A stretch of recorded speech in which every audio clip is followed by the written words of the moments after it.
Salam and Afakia, peace and love. I'm going to read some more from this book, Africans and Native Americans, The Language of Race and the Evolution of Red-Black Peoples by Jack D.Forbes. This section is called The Nature and Significance of American-African Contacts. Thus, in many parts of Europe, along the coast of Africa, and throughout the Americas, the slave trade and European imperialism in general produced a vast number of contacts between Black Africans and Native Americans. As a result, a great deal of intermixture took place, as in Brazil, where one scholar has stated that from the beginning, Brazil was more a Negro and Tupi product than a Western Portuguese one. Brazil is therefore a mestizo republic, neither European nor Latin American. The synthesis of the Tupi, African, Occidental, and Oriental antithesis, a unique and original creation. In Europe, the Canary Islands, the Azores, and other places, it would appear that both Americans and Africans generally became absorbed into the melting pot of the working classes, disappearing gradually into the general population or into groups such as the Gitanos of Spain and Portugal. The story of this process remains still to be written, even as the current intermixture of Native Americans and part Americans with Africans, Asians, Afro-Americans, and Europeans in the modern cities of Europe has yet to be studied. In Africa itself, the impact of Americans and part Americans, whether from Brazil or elsewhere, remains also to be studied. Certain it is that American crops and specific cultural items or habits such as the hammock, tobacco smoking, have had an impact. Rodriguez has noted that to Africa went tobacco, maize, manioc, and anana, and batata. Native American words for many of these plants were incorporated into African languages.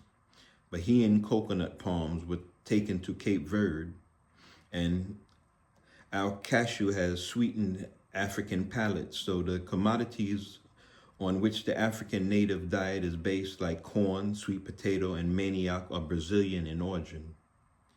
Plants of American and Brazilian origin also went to the Congo. Corn, manioc, coconut, guava, and peanut were transplanted from Brazil. Rubber was also taken to Angola. Often Brazilian American methods of preparation for foodstuffs were directly incorporated into African cultures, as with the use of manioc cassava. Needless to state, African crops were brought in the reverse direction with great impact in certain regions. In the direct Brazil-West Africa trade enduring from the 1600s or earlier until the later part of the 19th century, there must have been many opportunities for other American influences upon African cultures, especially in the Angola region, but also in Ghana and other areas. Writers who have concentrated solely upon the Black African influence on Brazil and other parts of the Americas have perhaps overlooked the fact that the communication was of necessity in both directions.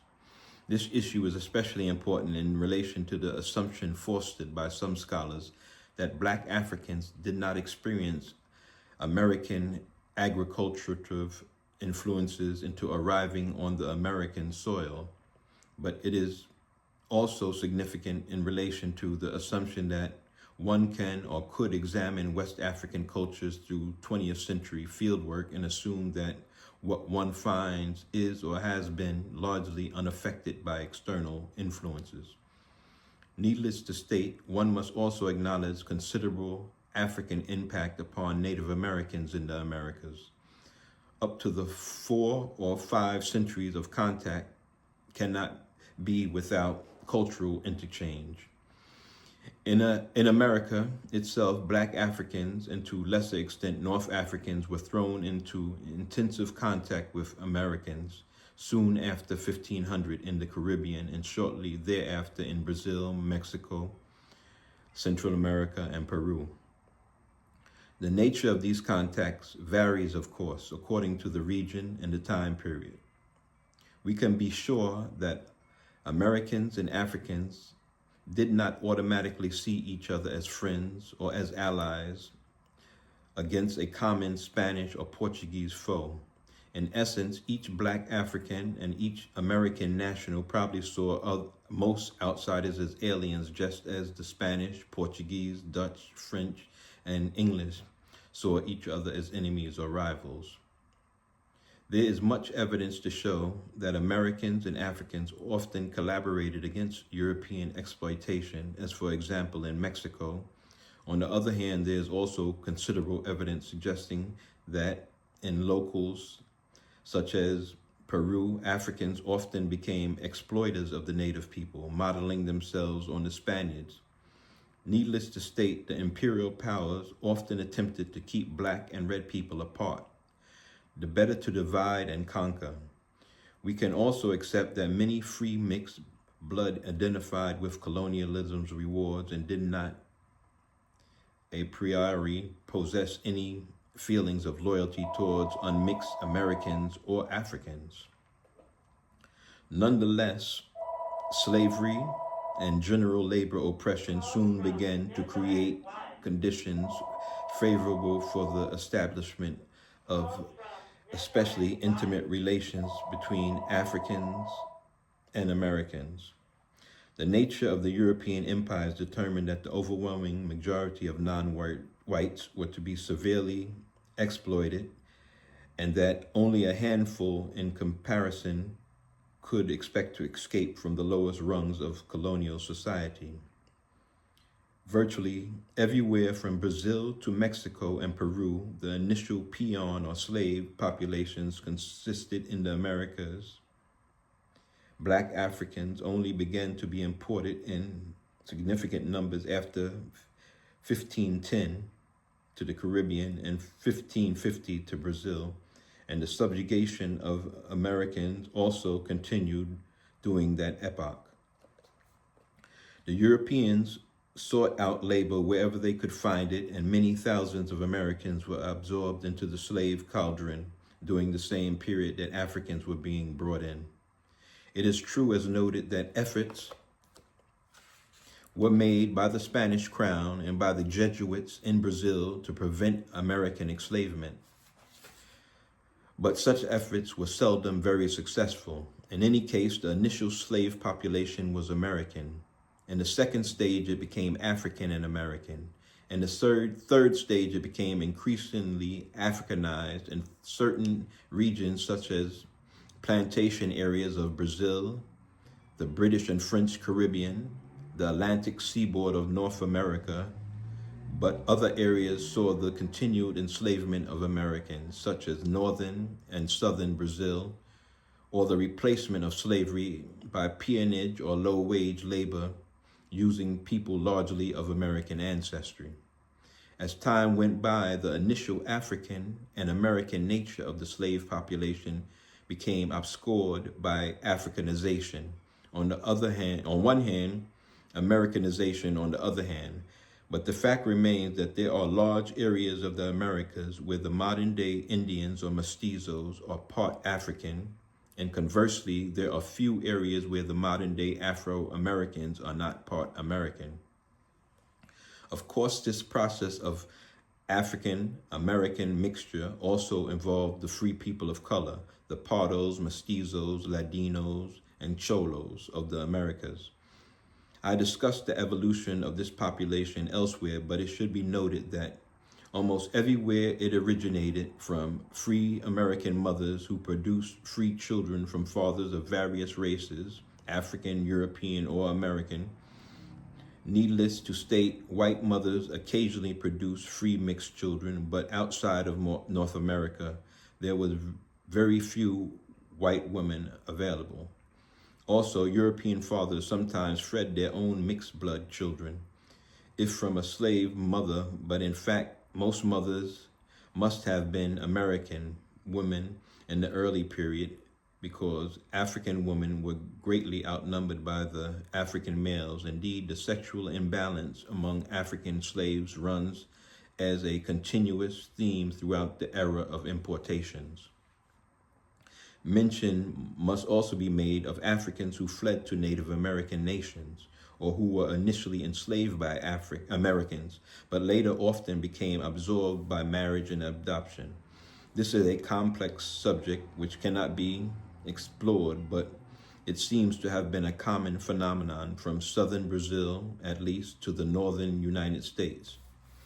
As early as 1559, Americans in the Bahia region captured a Portuguese slave vessel from Sao Tome, and as a result, Os Negros de Guinea, Figaro e Candero de Pelos Matos. Exactly where is the Mato in the Africans fled to is not clear, but this incident may have led to the founding of an early mixed African American free community. Africans often escaped from slavery to form independent Quilombos or Cimarron communities. In many instances, as in Jamaica, Suriname, Mexico, and Brazil, there is evidence of initial collaboration with American Cimarrones, or at the very least, the abduction of American women, such as communities were. Of course, not always on friendly terms with neighboring American groups, but warfare has never served to prevent intergroup marriage when females or children are captured. One of the most famous Quilombos was that of Palmares in Brazil. In 1664, the Dutch, with American allies, attacked and burned part of Palmares, capturing in the process 31 prisoners, of whom 7 were Tupis, and some of whom were young mixed bloods. Thus, the freedom seekers at Palmares included Americans among the Africans as well as red-black children.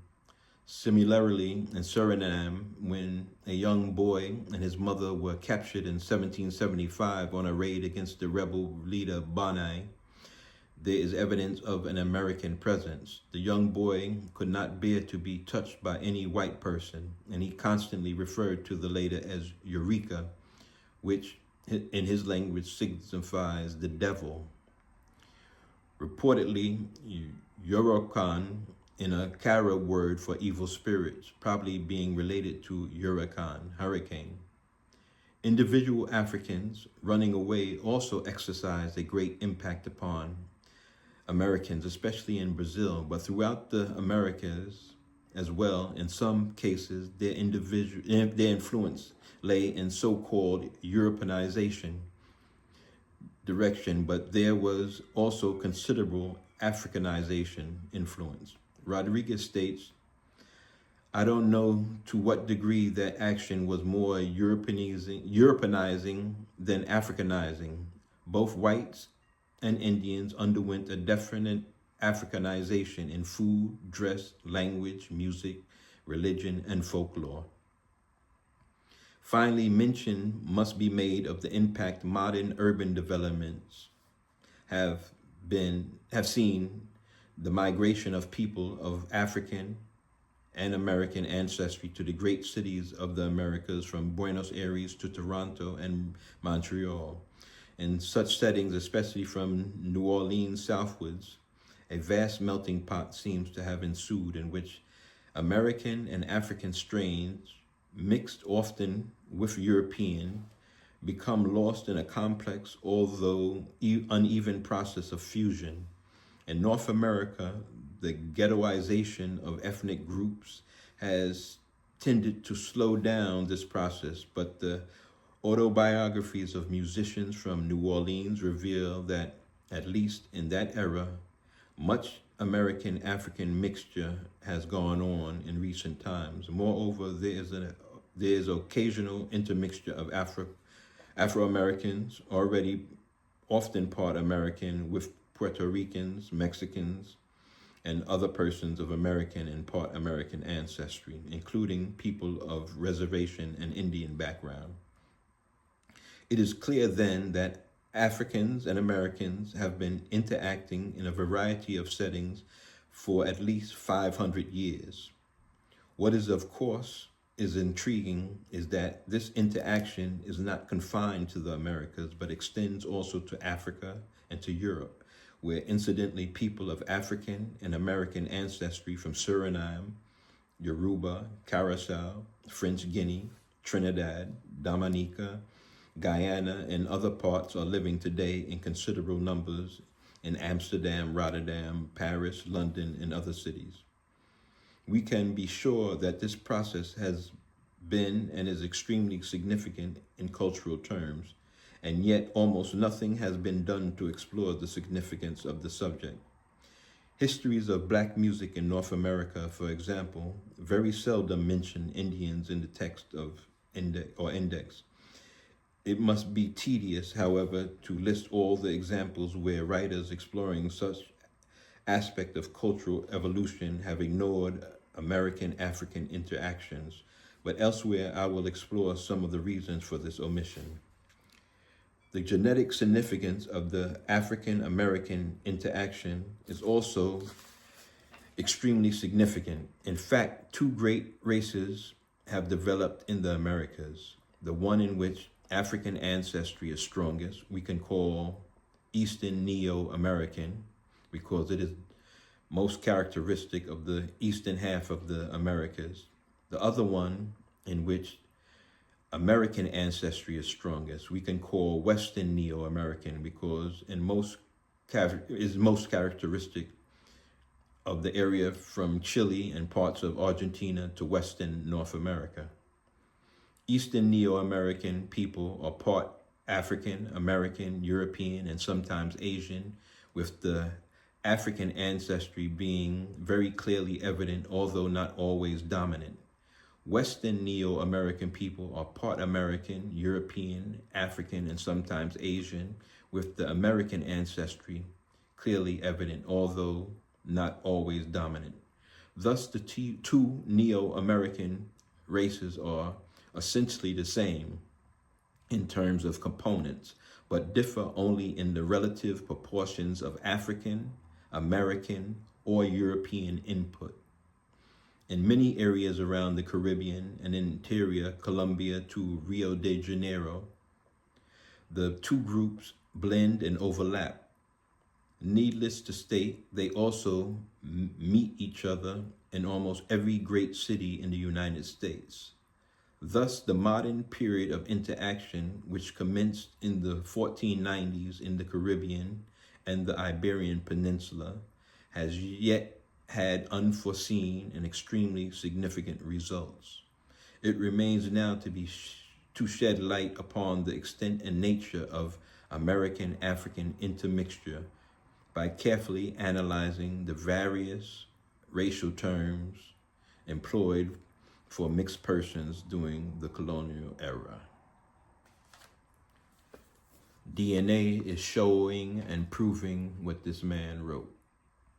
Salam and afakir, peace and love.